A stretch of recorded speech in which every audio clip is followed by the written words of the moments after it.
Okay, in this video, we're going to take a look at the radial arm saw. We're going to look at the parts and the safety and proper use of this.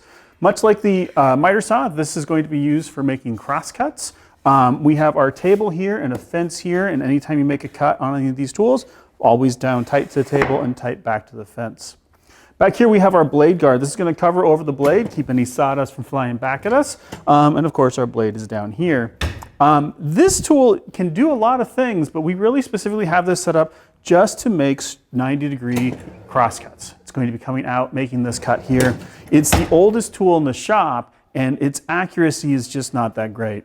In fact, I don't use this to make finish cuts. I'm going to use this to make rough cuts on lumber prior to the milling process, or I'm going to use it specifically for theater where the accuracy is not as important as woodworking. In here, we also have a handle. This is what you grab to pull this out through your cut. And then a little power switch right here where your thumb can easily hit it. Okay, here we have a close-up view of how to align our cut. Now, first thing you'll notice is that I've got my mark here on the very edge. When we bring this up, we don't have anything to help guide and set this up, so we need to actually bring the blade out and line it up here. And so I want to look and say, which side am I cutting off? Well, I'm going to cut off this side, and I'm going to take this here and I'm going to line it up, pulling the blade out, so that I can actually see right where it's lining up. And I can make sure I've got my blade on the right side of the cut. If I'm out here or if I'm too far, I need to look in close. If my mark was all the way out here, you can see how hard it would be to get that to line up perfectly with the blade. So make sure your marks are out here on the side.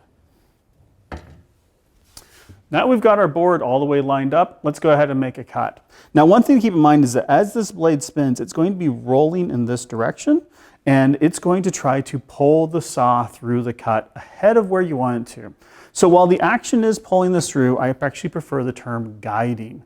I want you to really be in control of the motion of the saw so that you can guide it through the cut.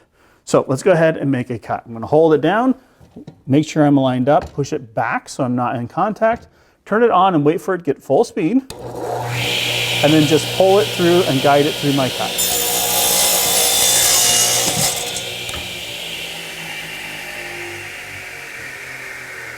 Now you can tell the saw takes a minute to wind down, and as it's doing that, I want you to not be tempted to reach in here to grab a hold of this offcut. As you can see, this puts my hand very close to the blade. However, from my point of view, where I'm standing, I'm looking down and I can't actually see the blade. So be very aware of that. The blade is just behind the guard, but don't be reaching in here to get those pieces. Feel free to use the board to kick it out of the way, or wait for it to stop. Always the safest option. Anyway, this is the radial arm saw. It's really great for making cross cuts, and it's got a nice deep capacity here to pull all the way out if you have a really big board.